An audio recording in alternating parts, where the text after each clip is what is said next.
and welcome to Democracy in Action, the show where we talk issues affecting you and your community. I'm Helga Jansen-Daubia. Following months of campaigning, South Africa has drawn the curtain on a robust elections 2019 season. The ANC retains its majority, albeit at a drop in electoral support, while the DA has seen a marginal reduction in support, leading the party to not only lose seats in Parliament, but also see its core support base unravel.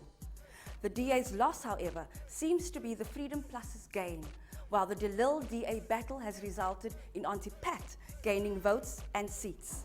One of the bigger winners in this election, however, was the Economic Freedom Fighters, having grown its share of the electorate to just over 10%. Losers of the day, Black First, Land First and COPE must go back to the drawing board and reflect deeply on their election strategy. While there's been no fundamental shift in electoral patterns, the electorate are sending signals to parties. Exploiting race and class may not be the go-to move in the next election. But what does all this mean for our democracy? And what would be the outcome of a government under construction? Tashrik Truebody explores this question in tonight's episode of Democracy in Action.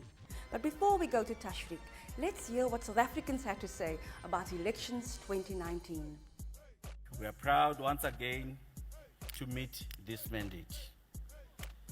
And by declaring the national and provincial elections 2019 to be free and fair, and to announce the results of those elections within the 3 days that we finished polling. The Freed Front Plus with 10 seats,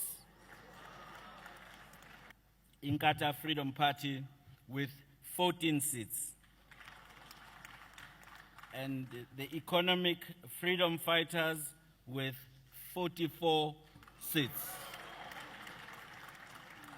The official opposition in the 6th Parliament will be the Democratic Alliance with 84 seats. And finally, distinguished guests and fellow South Africans, for the 6th time in 26th year in a row, the majority party in the National Assembly of South Africa will be the African National Congress with 230 seats. This election confirms that freedom and democracy does indeed reign in South Africa. And we are grateful for that. It gives us the assurance that our people are indeed the true custodians of our freedom and democracy. We pay tribute to the millions of our people who went to the polls to choose the public representatives who will champion their collective interests and aspirations. We can declare with certainty that democracy has emerged victorious in our country. Our people have given all the leaders of this country a firm mandate to build a better South Africa for all.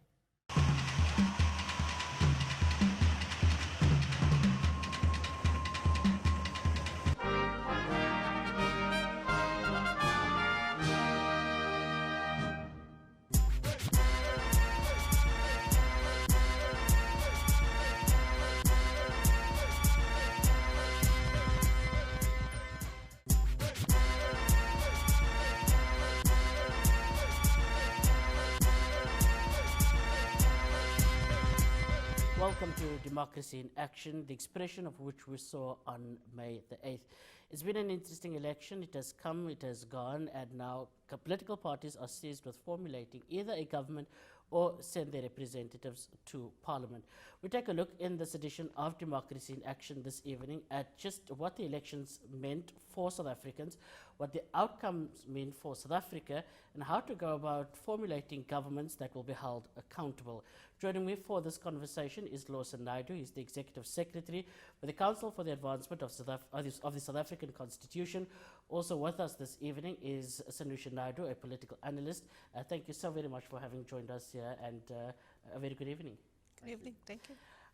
I'd like to start off with you, Sanusha, just your assessment of the elections so far. I mean, it's come, it's ended, and now political parties this week are seized with trying to formulate either their governments and their political representatives. But from just a cursory look at the outcome, what would you say is the take-home message?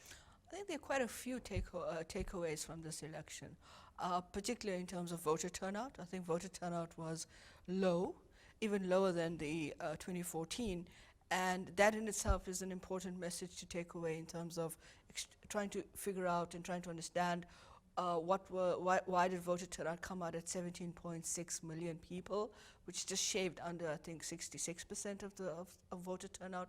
And that does have an impact on the elections, on the election outcome, election results.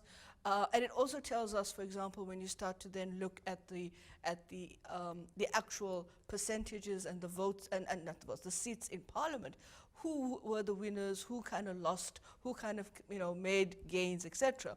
I think for this election you have parties like the Freedom Front Plus, which found a resurgence. Perhaps they're very kind of conservative, kind of extreme of the spectrum in terms of the right, appeal to particular voters in terms of the land question, the land issue in particular. And then of course you have a party like the IFP in KZN, doing really well. It's not a region that they haven't done well previously in the inner part of northern KwaZulu-Natal, but they've really come out in terms of both their national footprint, winning 4 more seats, and of course at the provincial level. And then of course there were questions about I think if we were all betting people and Hollywood Bets had anything going on here in terms of whether the polls were getting it right, in terms of the way in which they allocated, they predicted the outcome. I think the AFF will probably feel very, very chaffed because of the fact that they've got double digits. But again, I think that the challenge in all of this is what do we take away? So voter turnout, but also not underestimating the mindset of the electorate. I think in the Western Cape it was quite interesting to see the split vote. People were splitting their vote. I mean, it's a very kind of it's a mandate or it's an expression of interest, but there's also a lot of important dynamics about what the messaging was from the electorate to political parties in terms of the DA, in terms of the ANC. And I'd like to pick up on that with you, Lawson. What does that mean, the message? Because I've seen some of the analysis post the election that seems to suggest that Cyril Ramaphosa, the president of the ANC, has saved the party, that it's because of his leadership and what he represents. He perhaps took the party from their predicted 40% to their 57% or so that they did receive. Is our political system, though, rooted in that sort of approach, that we're electing a president while technically we're electing a party that selects amongst itself whom it wishes to represent in a government? Well, look, I think, Cyril Ramaphosa has been a huge electoral asset for the ANC. They would certainly not have done as well as they did without him at the helm. That much is clear. And, I think one has to accept that, and I think the ANC needs to accept that. And what he's done is effectively to turn around the downward trajectory of ANC support over a number of elections. From 2009 onwards, the ANC has been decreasing its support on an almost continuous basis, and we saw it most explicitly in the local government elections in 2016, when it dropped to 54% of the national vote. And so basically what the ANC have been able to achieve in this election, which is no small feat, is to actually reverse that trend and to begin to grow again, albeit marginally.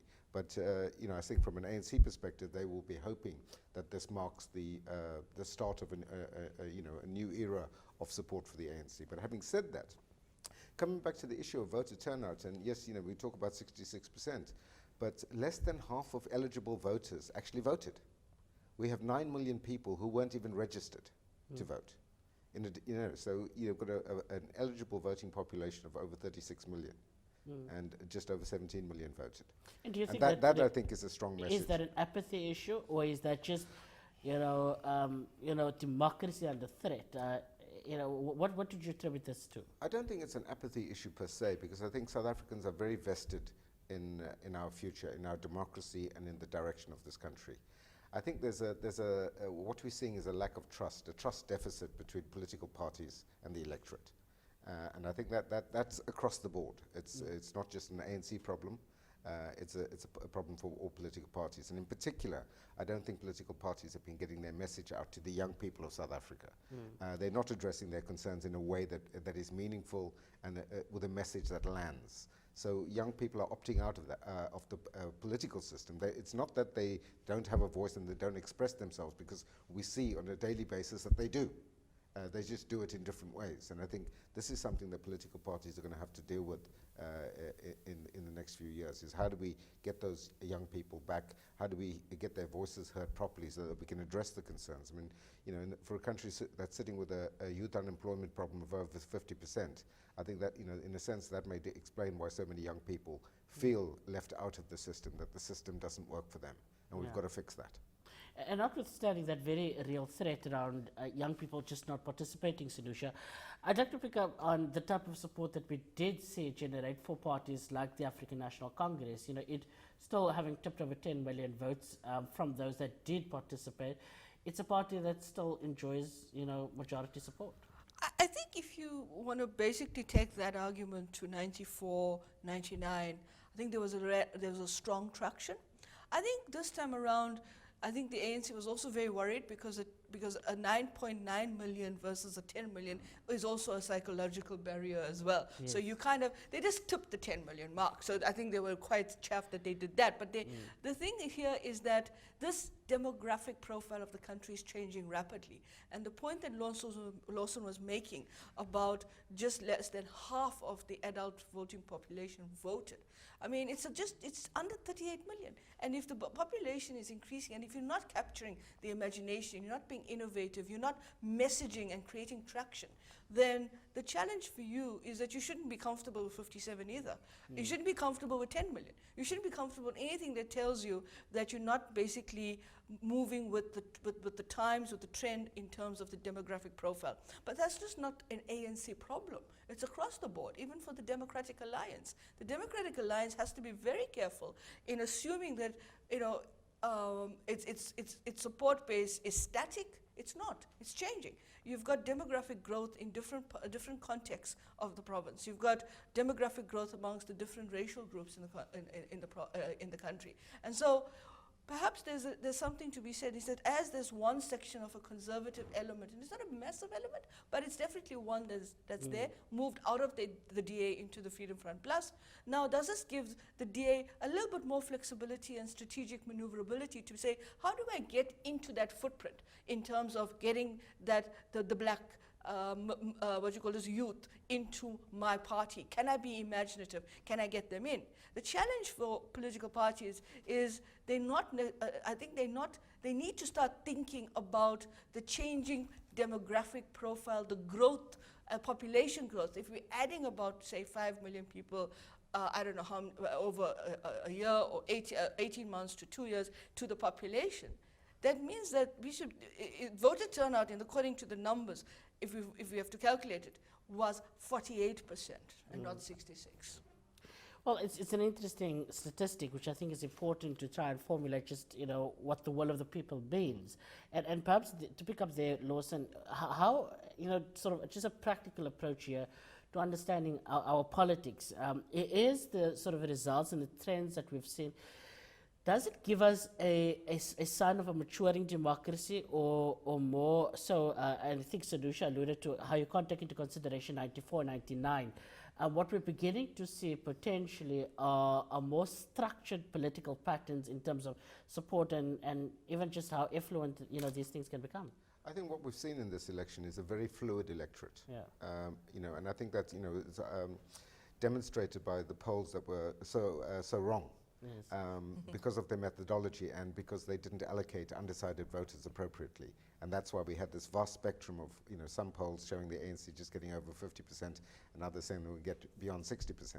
And it's because there was a huge chunk of undecided voters. And, as Sanusha has mentioned, many of those voters voted tactically. They voted one way at national level and a different way provincially. And you see that in the breakdowns. I think one of the big issues for the ANC in particular is that they lost support in every single province. In all 9 provinces, they lost support. And and that poses a long-term problem for the ANC, because whilst they comfortably held on to the northern provinces, Limpopo and so on, Northwest and Mpumalanga, their level of support amongst the black African electorate is falling. And it's being taken away by the EFF largely. But that's a long-term trend that should be of major concern to the ANC. And I think what this election is about is really, this is the last chance for the ANC. I think the voters have said, we're going to give you one more opportunity, basically because there isn't a credible alternative in our politics, regrettably.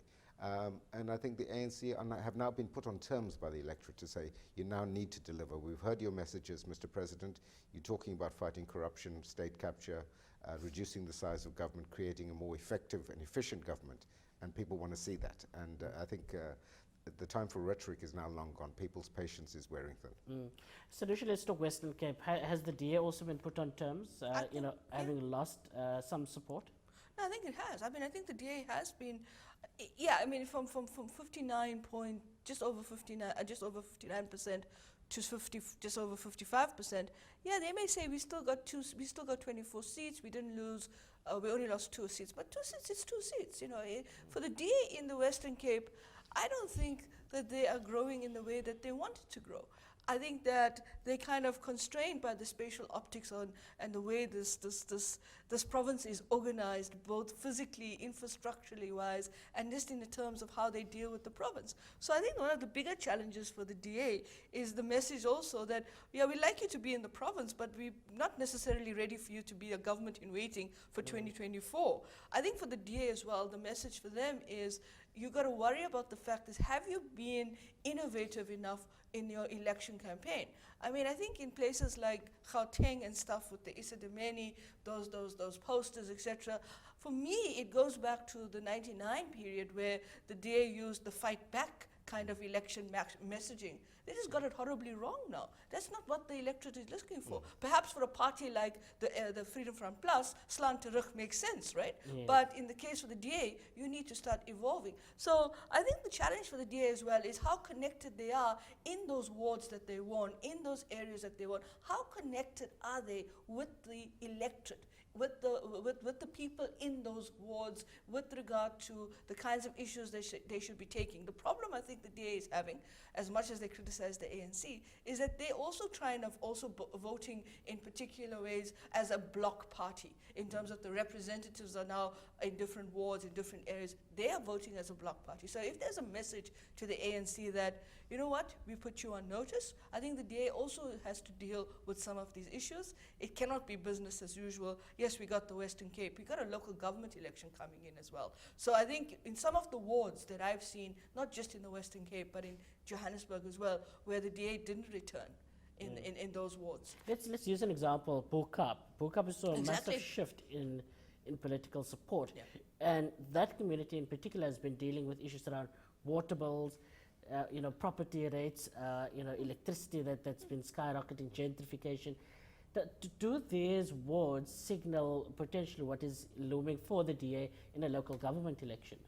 Well, I think if they don't necessarily think about how they align their issues. I mean, I think this election is also about realignment for a lot of political parties and the way they conduct their politics and the way they conduct their kind of positioning, their engagement with the electorate, with their support base. And I think this is the same for the DA. So I think what's going to happen for them is, if they're not necessarily taking into account, if the ward council or the ward council, etc., also works on the basis that, oh, I must vote for what the party says in the city, as opposed to what the ward is asking us and what their grievances, issues are, and I don't take those into consideration, I think we're going to see a very wild 2021 local government election.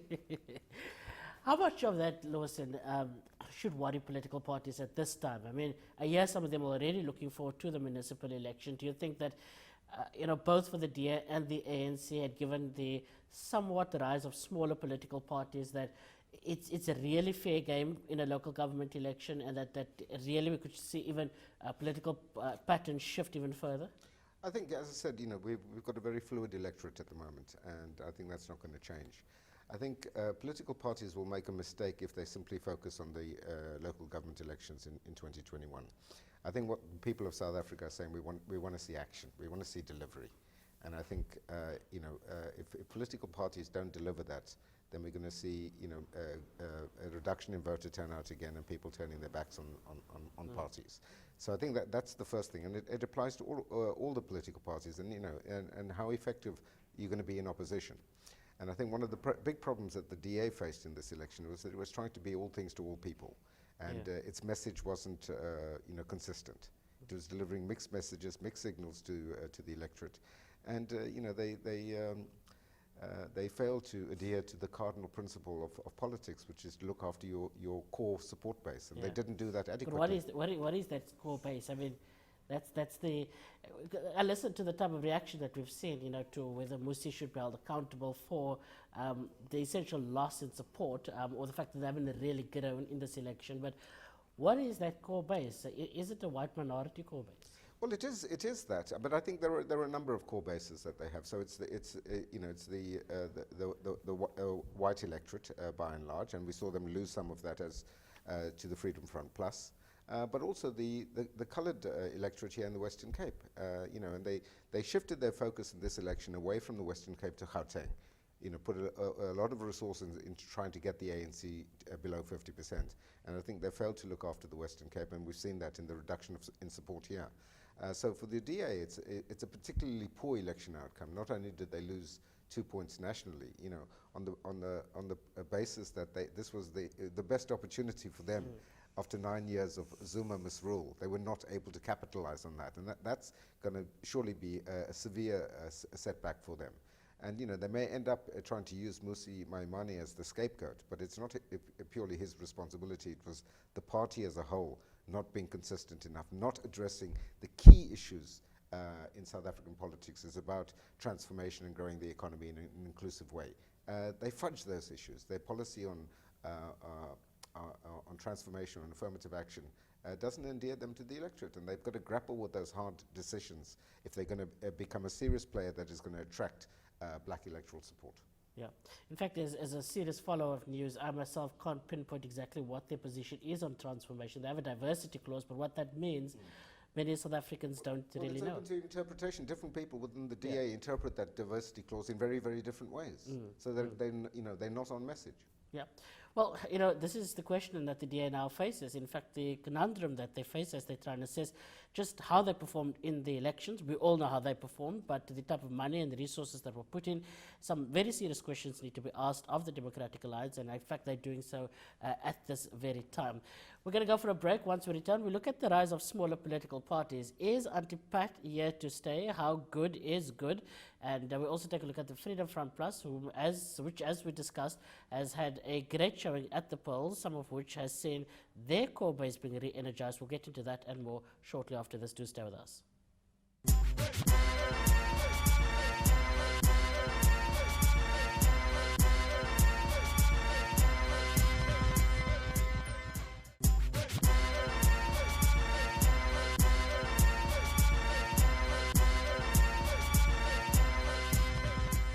Welcome back to Democracy in Action. We're talking elections, the outcomes, and the formulation of a new government, a government under construction, both at a national and a provincial level. Joining me for this conversation is Sanusha Naidu. She is a political analyst, also the Executive Secretary for the Council for the Advancement of the South African Constitution, CASAC's Lawson Naidu.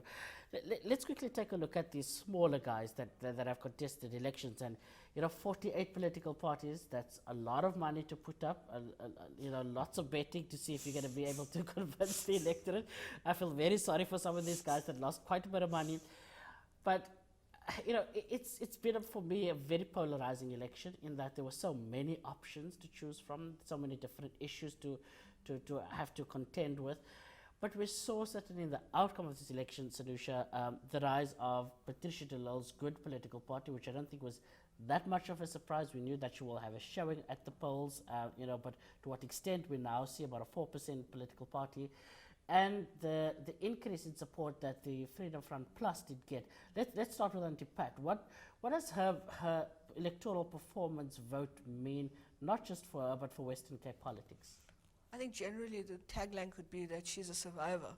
I think that the thing about it is that she was able to utilize that complete breakdown and incoherence with the DA, and she decided, okay, I'm going to have a political party. One of the things I find very disturbing about smaller political parties that come onto the scene in the way that even Patricia de Lille's party came on is that they do really well in their initial showing, or in this case, well, not for the others, the other 27 who had problems. But not in her case, she had a support base. I suspect that it was a traditional ID base that went back to her in certain ways. People who felt that, as Lawson was saying earlier about the DA, is not being in touch, not communicating, actually, being very disconnected in terms of how some of the issues and some of the internal dynamics of the party and polarization and contestation would affect its branding, its imaging, etc. So I think she kind of capitalized on that a little bit. I think also what's important as well is where is she going? She got two seats at the national level, one seat in the province. Now, is she better at national or should she be in the province? Given that she's had this major spat with the party, she came out fighting and always claiming them to prove the kinds of questions of integrity around her person and so forth. So does she stay in the national? Does she go to national, which is very likely, or should she be in the province where she could probably fight some of those and challenge and probably that base that voted for the ID, I mean the good party here in the province felt that perhaps they could have a more vibrant, a more kind of critical voice. But that's what concerns me as well about political parties, is that I want to see how she does in the next election, which is the local government election. Maybe the traction will be better. But for example, she spent a week in the Northern Cape. It didn't really go in her favor. So there's going to be those questions for me in terms of some of the fluidity that Lawson is referring to about the electorate and how that also applies to the smaller political parties. Just to say that we have a syndrome in South Africa where smaller political parties burst into the scene and then the effervescent fizzles out. Now we've got other political parties that I just want to go talk to where if you look at the, as you said, Freedom Front Plus, did really well. I think but one weird calculation I saw was just looking at representation in Parliament says they got 125% in terms of representation and boosting their presence in the National Assembly. But I think again that we also start to ask ourselves is, are we entering fringe politics a little bit? Because there was two interesting things that came out for me as well, is that the EFF went on a very radical approach to land issue and the Freedom Front Plus was on the other extreme. Yeah. And that kind of tells you some of the issues and how that correlated with the mindset and the messaging for the political party, for the electorate. So I think it's interesting for Freedom Front Plus. What I also found interesting for Freedom Front Plus in the province was when you looked at province to national. When you looked at province to national, you saw the Freedom Front Plus do better than Patricia de Lille. And I think that's a signal as well as to where the electorate wanted to see these political party leaders to be. So lots of people in the province thought it was better for the Freedom Front Plus to be at the national, whereas they felt Patricia de Lille should be in the province. Yeah. Well, interesting observation. I mean, either that or, Peter Marais was the... Oh, no. Let's not even go there. I think the man has just... I think he was very interesting, but I did also see that the Freedom Front Plus was like looking at him and thinking, we need to keep him in check. They looked equally nervous. Listen, what your take on the Freedom Front Plus? I mean, does Sanusha have a point here? And what I also spoke about the polarization of our politics, that it's heading one extreme to the next. Well, it is. I mean, and I think there's what the election demonstrates is that there are people who are concerned about the land issue, and I think this is a big challenge for the government now. Is forget the rhetoric and the robust debates we've had in the last 2 years around land. The government's got to actually deal with the issue of land reform and land redistribution. And how it does that, whether a constitutional amendment is necessary or not, I think we've got to move beyond that now and say we actually need to fix this. And I think the electorate in different ways have made that point. So, the Freedom Front Plus, opposing expropriation without compensation, it was a message that landed with some of their supporters, and I think that's why we've seen that growth, because some people want to see a firm stance on that. On the other end of the spectrum, we see the EFF offering land and jobs. Many people would say that the EFF's model for land reform is highly unrealistic, and we've got to find a solution somewhere in the middle, which I think is where we're heading. As a country, but I think the importance of issues means that people have really focused their minds in terms of how they use their vote this time, and we've got a very discerning electorate in South Africa, which I think we sometimes forget. And I think blind party loyalty is a thing of the past. And people are going to be measured now on what they actually do. Yeah, and I just want to hone in with you very quickly on the significance of what this entire discussion has been underscored in quite a bit, is the role in how people voted provincially and nationally as well. Is there a lot of focus on provincial government? I mean, in government circles, there's lots of conversation, at least from a national level at the moment, around what's the relevance of a provincial government, other than looking nice and sometimes passing laws here and there. Yeah. But how much of the electorate's wishes on the provincial ballot is of relevance to their own governance? Well, it is relevant, but and it's it's an expression of how people feel about how things are happening at a perhaps more local level. But as we know, that the real delivery happens at a local government level, not at provincial government level. The powers of provinces are quite limited in terms of the constitution. So it's a tier of government that I'm not sure that we really can afford in South Africa, and nobody wants to have that discussion about whether we do away with provinces or not.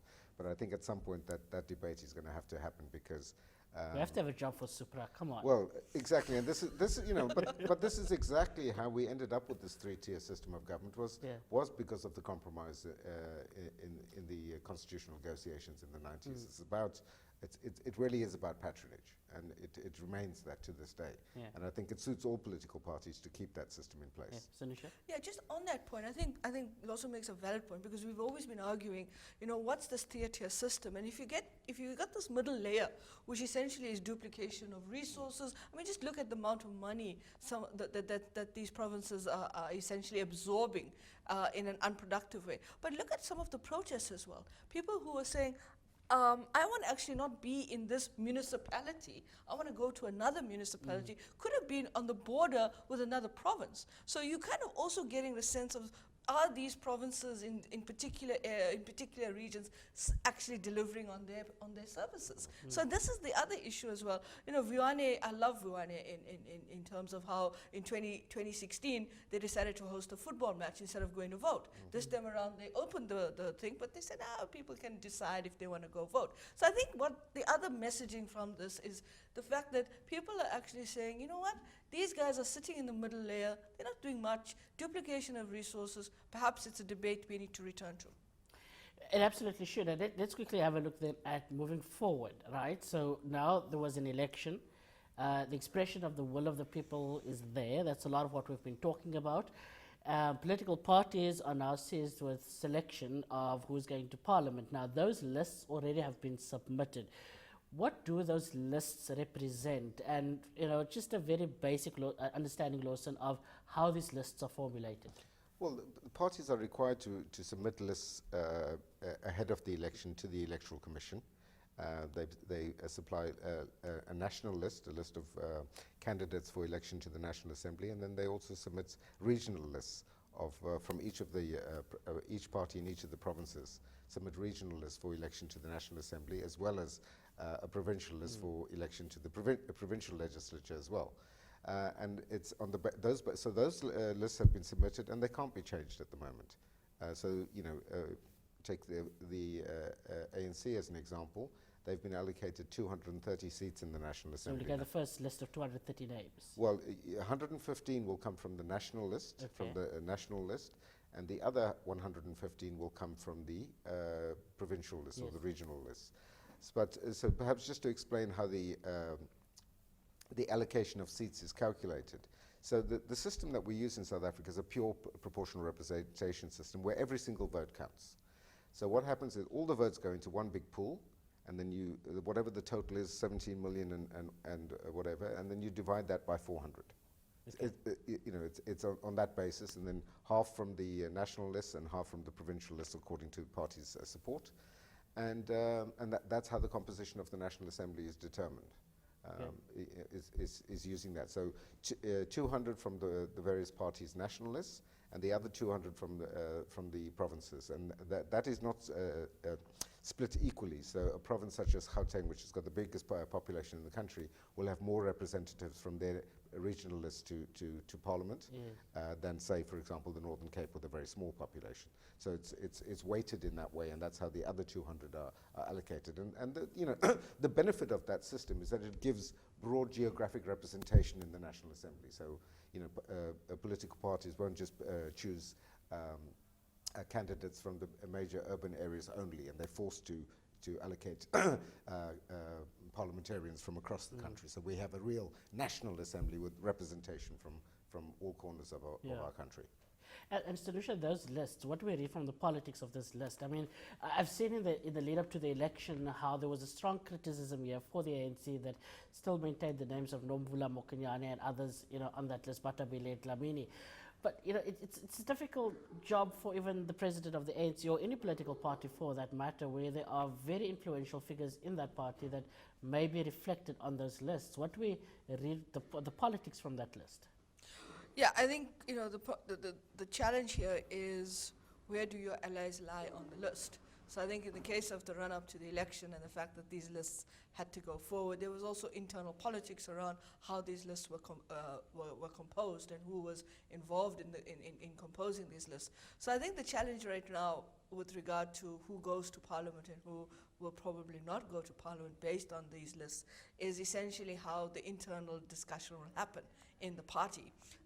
For a president like Ramaphosa, I think he needs to look at it and think, okay, who's in the top 20? How much of that is going to be in favor of me and what I want to get done in terms of policy certainty, or how much of this is going to go against me? I think some of the allies, as Lawson and I were talking earlier, is at the bottom of the list, so they may just fall off. SACP, for example, some of them will not. There's talk that SACP ministers currently may not make the cut and may not become in the cabinet, go into the cabinet. So I think there's a whole lot of different dynamics that now emerge post the election. And in terms of political parties sitting down internally, right now the ANC is having their National Executive Council meeting, and I think questions of who's going to be premier, questions of the lists are going to be big discussions, and these are going to be internal dynamics that are going to influence this nomination of people to the National Assembly, and in terms of who becomes part of the provincial executive and the provincial structure in terms of both for the ANC. Yeah. Well, so after the lists have now been submitted, there is the swearing in of MPs, right? After those final selections are made, and we all know now who's going to either provincial parliament or even to the National Assembly. Those MPs are now lawmakers, and from there a government is chosen and the president is elected. Just talk us through that process, because even while there is, of course, the broad assumption that Ramaphosa is the next president of the country, he still has to be elected by members of parliament. Talk us through that process. Okay, so what happens from now is that the first sitting of the National Assembly will take place on the 22nd of May. And at that meeting, which will be presided over by the Chief Justice, or a nominee of the Chief Justice. So at the moment, Parliament has been dissolved. Yes. So the Chief Justice takes over the proceedings at that first sitting, at which the first order of business is that all MPs are then sworn in, take the oath of office in front of the Chief Justice. They then elect a Speaker and a Deputy Speaker of the National Assembly, and then proceed to elect the President of South Africa. And it's quite clear that the ANC candidate will be Cyril Ramaphosa. We've seen in once or twice before opposition parties putting up an alternative candidate and forcing it to a vote. Probably unlikely to happen this time. but we'll see. The president is then elected by parliament, and in a strange quirk of our constitutional system, the minute the president is elected as president, he ceases to be a member of the National Assembly. Yes. So an extra seat gets filled from the ANC list to replace him as a member of the National Assembly. Within 5 days after his election, the president then needs to be inaugurated, and we already know that the inauguration will take place on Saturday, the 25th of May, at Loftus Versfeld in Pretoria for the first time, not at the Union Buildings, but Okay, at Loftus. that's the first time I hear Yeah. that. The president is then inaugurated, and then he formally takes office. And his first order of business, once he's been inaugurated, is to appoint his cabinet. Yeah. And that we expect to see perhaps on the 26th or the 27th of May, that the announcement of that cabinet, which will, I think, And give that us- cabinet is formed from the members of parliament. It's formed from the members of Parliament, of the National Assembly, and the NCOP if he chooses. But he also has the ability to choose 2 people who are not from Parliament to be appointed as members of Cabinet. And he may choose to exercise that discretion, given what we've been discussing already, that many of his allies are very low on the list. So one example, the current Minister of Trade and Industry, Rob Davies, is not on the ANC list at all. Not only is not even low down. He didn't make it at all. So it's possible that President Cyril Ramaphosa will say, well, I need to keep Mr. Davies here, and I'll use one of my 2 from outside of Parliament to keep him in cabinet. So, or he may choose to appoint 2 other people from outside of Parliament. Yeah. And how does he go about formulating that cabinet, Sanusha? Keeping in mind that there are calls for the streamlining of this cabinet, there's a large public opinion that it's far too bloated, but there's also this tricky thing about ANC politics, trying to appease every faction in the party. Is it an easy job, to go about formulating this cabinet? No, I don't think he has the easiest task in the world in terms of the kind of cabinet he would like to have, technically, but the kind of cabinet he has to basically compromise around. And I think that's the big challenge for him. How much of the internal dynamics of the party will influence what he can do and what his flexibility is will be very critical. I think the NEC meeting that's taking place will be critical to that as well in terms of how these different dynamics play out. But what I found very interesting in the election is, as the election was happening, the results were being announced, was that the markets didn't get too nervous. And I think that's a good signal in terms of, although Moody's, the credit rating agency, did come out over the weekend and said he will be constrained in terms of policy reform and so forth. But I think the markets didn't get nervous. The rand didn't, start becoming completely volatile. And that's a good message for now. But I think we're still not out of the woods yet in terms of what will be the cabinet he puts together and whether Mr. Rob Davies comes in or who he puts in terms of the economic cluster or try to cluster particular ministries in a way that enables the ministries to work in a more effective and in a more connected way with each other. But I think he has to deal with something that the predecessor left as a legacy and this bloated cabinet. And whether or not this will have impact on the fact that when you start to talk streamline, you have to also bear in mind you're talking about job losses in terms of a public sector. And I don't know how the unions will react to that in terms of the PSA and other public sector unions, but I think it's going to be a challenge.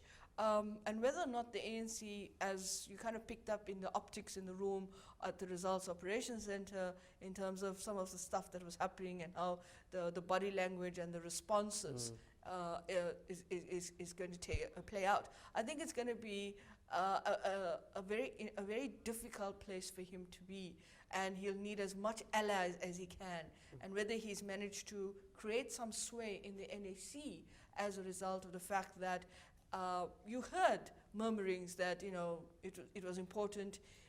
He didn't say it openly. I mean, he can't say it. But what was interesting yesterday outside Luthuli House was his body language, and that we are going to Pretoria, and you gave us the mandate. It was the ANC. So he has to keep the collective. Yeah. And that collective remains there. So it's going to be interesting, but I think that it's not going to be an overnight decide, I'm streamlining this cabinet and that's it. Yeah. It's going to be a very, what you call this, it's going to be a process. And it's going to have to take place, I think, in phases, is the way I see it. I don't know. I disagree with you on that one. For the reason that I think Cyril Ramaphosa is now at his strongest, the strongest he's ever going to be as president of the ANC. He's in a strong position right now, and he needs to act. He's made lots of promises that people, you know, of the qualities of people that he will want in his cabinet. But does And I he think he's have the got to necessary energy to act? Does he have the political strength to do so?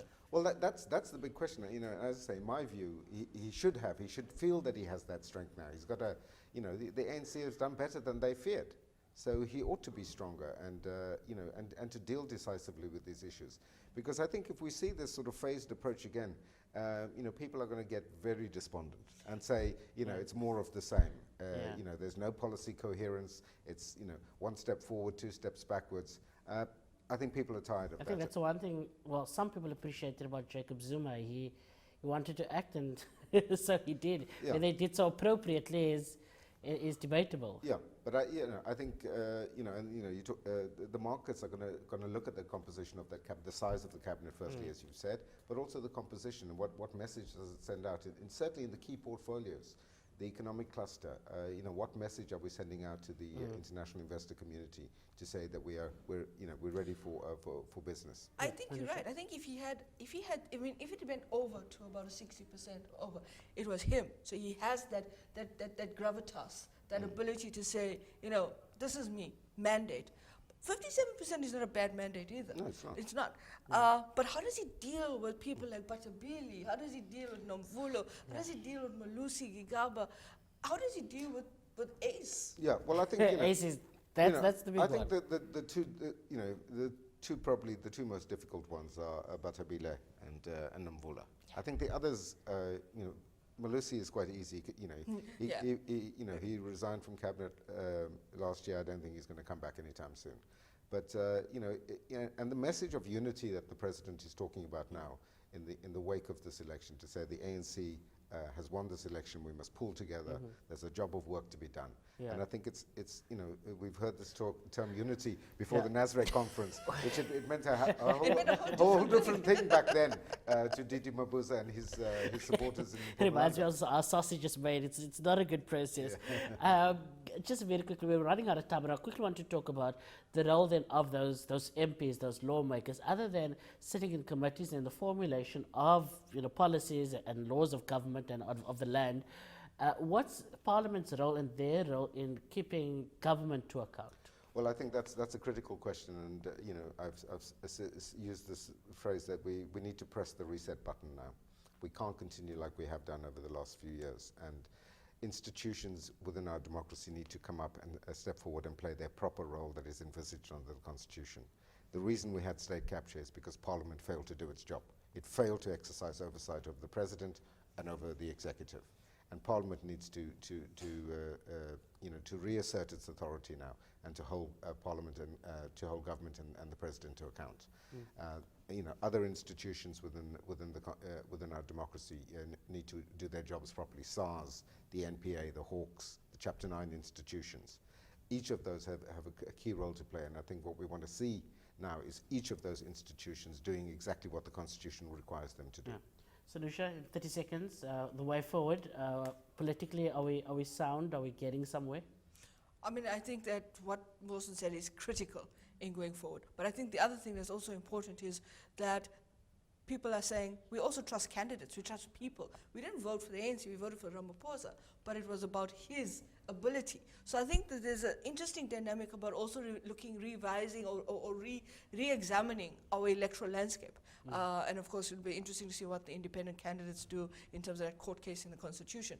But again, you know, the challenge right now is you need to basically, you can't sit on your laurels anymore. You've got 230 members in the National Assembly. You can't sleep anymore in Parliament. You can't basically not come to debates. You can't necessarily just leave it. So the whips are going to be, the ANC whip office is going to be important.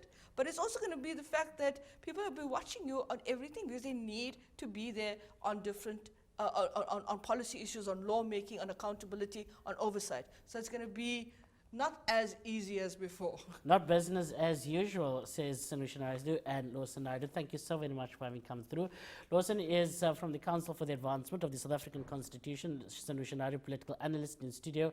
As we talk post-elections, what the process is in the selection and the appointment of lawmakers, the appointment of a cabinet, and the politics that come with it. I trust that, we view this as a social compact or a contract that we've now signed, with political parties, and despite lawmakers, we're expecting a parliament to hold government to account. We have another 5 years to go, to see what exactly they're going to be doing. A fluid electorate is what we are being told you are, but, keeping government to account, there are certain and very many mechanisms to do so. I trust that you enjoyed this conversation of Democracy in Action.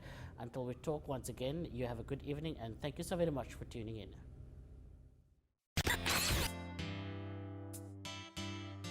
The electorate votes for the political parties they choose to represent them in Parliament. Voters give their representatives the responsibility of making decisions on their behalf. When members of Parliament take their oath of office, they solemnly affirm to be faithful to the Republic of South Africa and to obey, respect, and uphold the Constitution and all other law of the Republic, and solemnly promise to perform their functions as members of Parliament to the best of their ability. The Constitution protects our democracy by separating the power of the state into 3 arms of state, namely the legislature, Parliament, the executive, cabinet, and the judiciary, the courts. The 3 arms ensure that power is divided so that no arm of state has all the power. This minimizes the risk of abuse of state power. Each of these arms has its own special responsibilities, but functions in a way that complements each other so that effective and cooperative governance is possible.